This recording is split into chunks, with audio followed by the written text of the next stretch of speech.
how you answer that question. So questions like that, and need those, because next week is your opportunity. It's the conversational evangelism. So any questions that you've gotten that stump you, now's the time.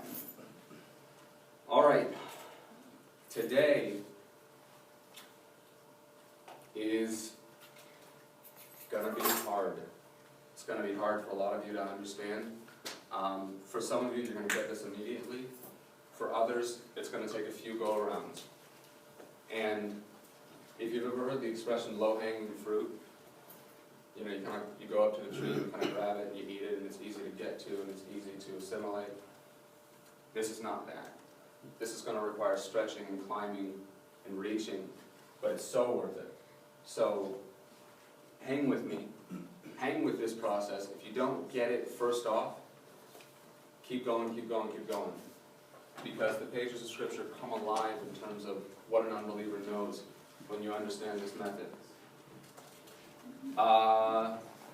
And as always, if this confuses you, just go with the gospel. Don't get disillusioned if you don't get this. Take what you can and leave the rest. I'm going to do the best that I can to try to give you what I've got and make it as understandable as possible. I'm going to handle the morality part of this. This is called the transcendental method, and that word transcend is in it. Okay, and of course, according to a naturalist evolutionary worldview, you have biology, and biology is all you have. Okay? So things like some transcendent concept that unifies everybody, that transcends biology, should not exist. And if you can demonstrate that it does, that's the evidence of God, and it exposes the folly of an unbeliever's worldview. I'm going to handle morality, which should not exist according to an unbeliever's worldview, and I'm going to point out the inconsistencies in their worldview, and then I'm going to turn it over to a video by a guy named Seiton Brutenke. And this guy has not created this method. This method's much older than him. What he has done is made it understandable to the average layperson. This was something that was very academic. Matter of fact, let me give you something. If you enjoy watching these videos, Keith probably can't, you definitely will like this. Greg Bonson versus Gordon Stein. It's called The Great Debate. It's a couple hours. Have you seen it already? Okay, you're going to definitely want to watch it. It's at a secular university. Let's say it was Syracuse or Stanford or something.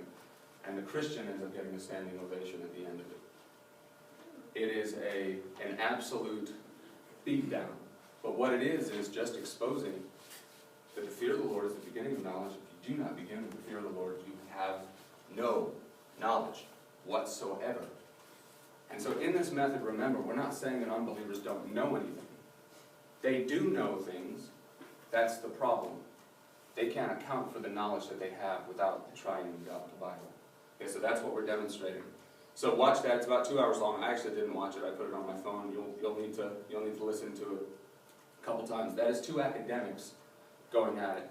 This, what we're going to look at later, is a boiler room operator going at academics and demonstrating to them the folly of their worldview. He is not a scholar. He's a normal person. Like I say, he was a boiler room operator up in Canada, quit his job, and now goes around. He's a full-time apologist. He goes around on the street, does what I do, but he does it full-time. And so he's just a normal dude. Okay, biological existence necessitates a biological origin. Morality and logic transcend biology and require a non-biological explanation, something that evolution cannot account for. And as, by way of review here, we've already gone through these things, but put them back in the forefront of your mind. Remember, the fear of the Lord. We don't have any of the handouts. There are no handouts. Yes, they are. Where are they? Are they in that room? These aren't here? No, those are from. I'm sorry, can you run and get those? Sorry, thank you. Whoops.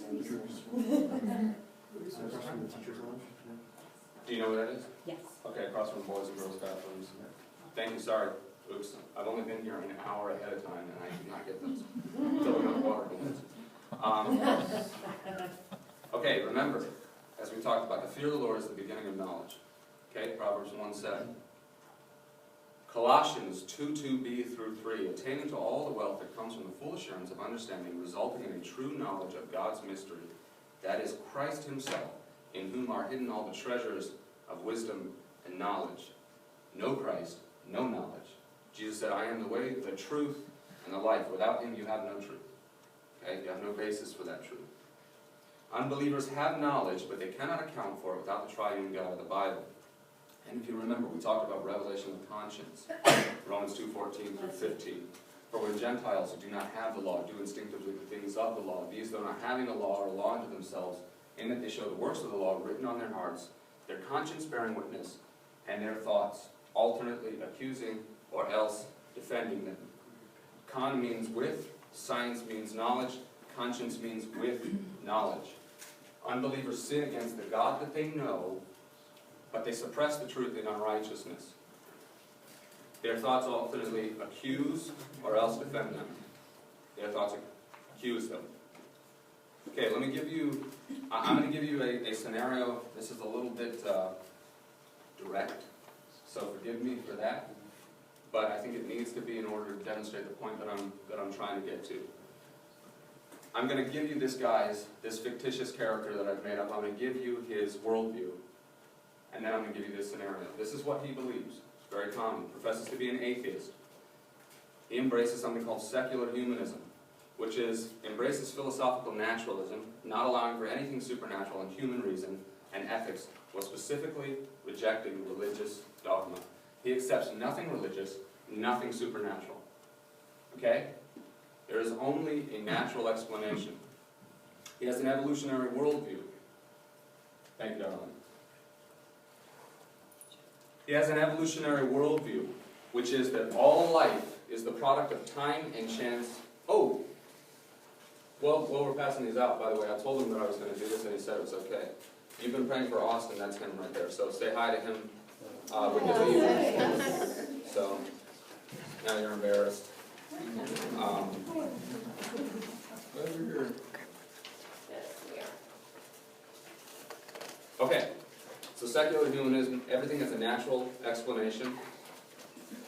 There's no supernatural explanation to anything. He has an evolutionary worldview. All life is the product of time and chance happening upon matter. Evolution is driven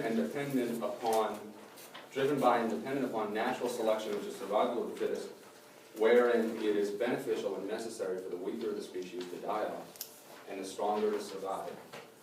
And I think of this in terms of an ant farm.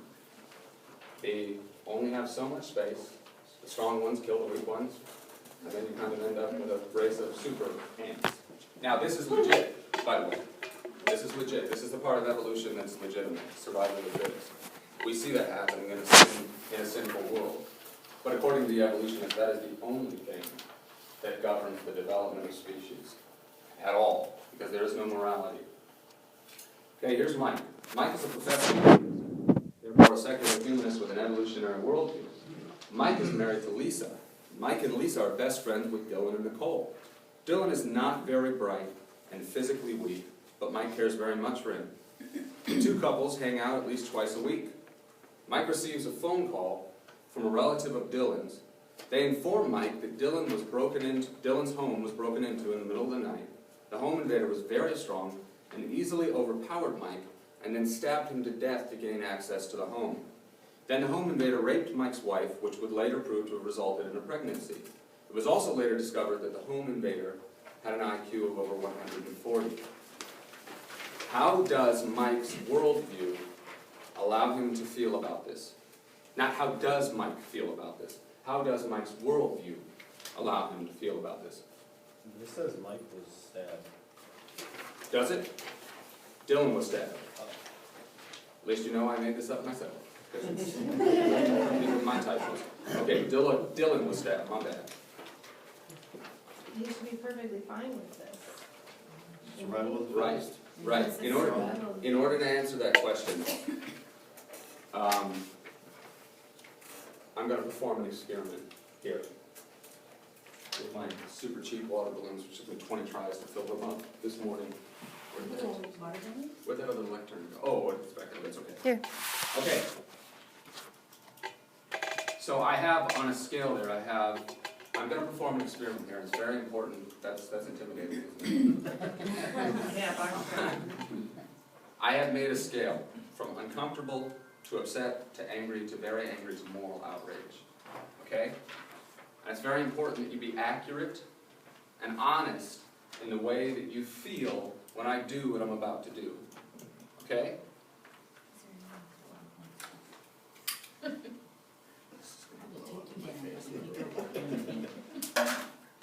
Okay, and I have more, but I will stop there.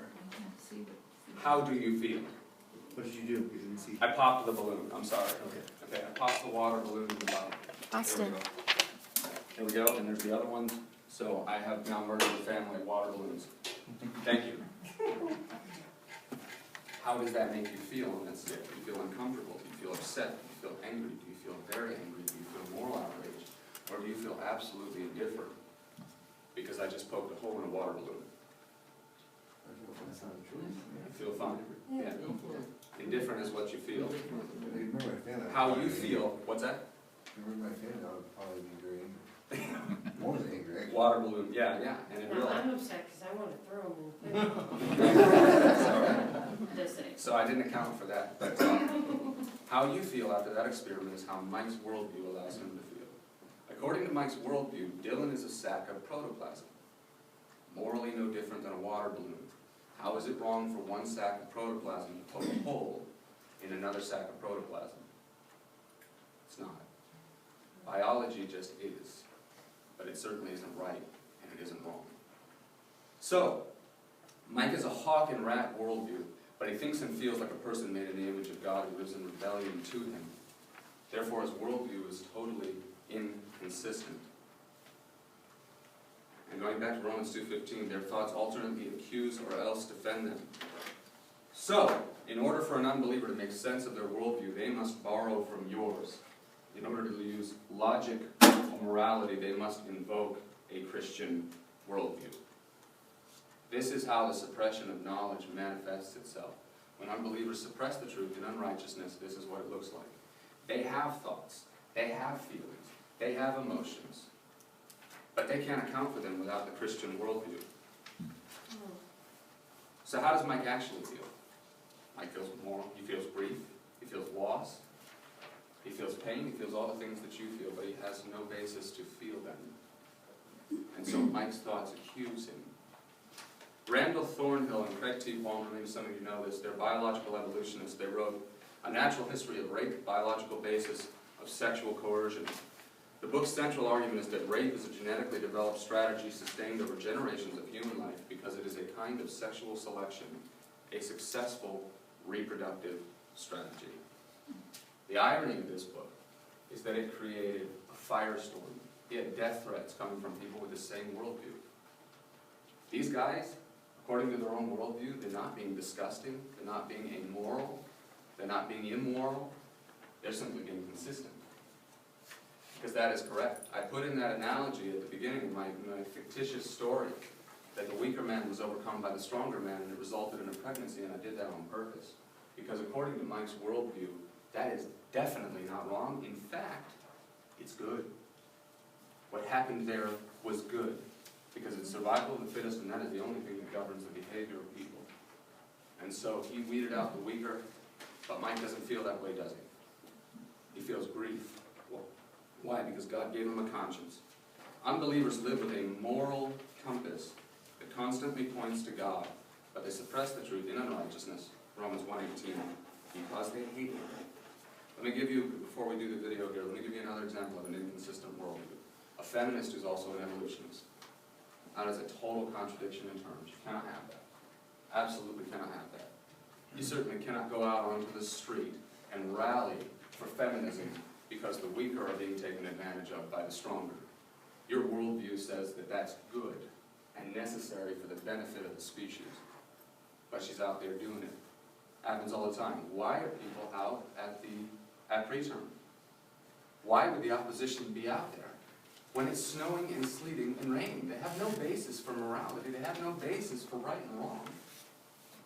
And in fact, one of the guys that's out there, he actually, you can tell he's been around a little bit. He's been around people like me, and he knows what happens if he says that anything is wrong.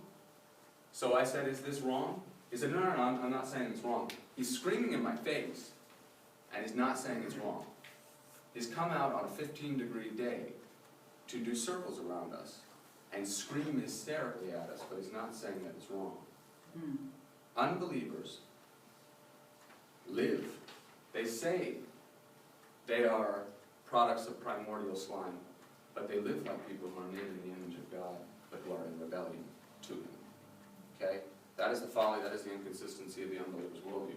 The video that I'm hopefully about to show you, because a bunch of stuff popped up and I got confused, is a guy named, like I said, Saitan Rugenfeld, who is a boiler room operator.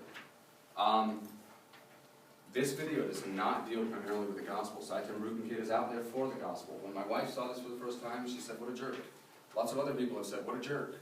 This is for people who do what I do, okay? He's out there for the gospel, but if you don't understand, this is not that part of it. This is the presuppositional part of it. So he's going to show you how to decimate the unbeliever's worldview. The purpose of this, like I've said, is not to win arguments. The purpose of this is to shut them down and then go with the gospel, and to give them an apologetic that honors Christ. It does not make them the judge over Christ. If you missed that lesson, we don't make sinful men the judges of a holy God. We leave Christ in the position that He alone can rightfully claim He is the judge of sinful men. And when you give evidence, and he says this, when you give evidence in a courtroom, or where do you give evidence, rather? You give it in a courtroom. When you do that, you put Jesus Christ on trial. And that is wrong to put sinful men in the position of a judge over Christ. Okay? So, buy this video. It's called How to Answer the Fool. How to Answer the Fool. Absolutely buy it. It's like $10 or something. It's totally worth it. Like I say, he's reduced it to the level of the Van Tillian apologetic thing, to the level of what everyday lay people can understand. God exists. You don't prove that God exists. No, not it. Prove that God exists. You can't prove anything. Because the thing is, people say we need proof that God exists. To prove that God exists, you can't know anything.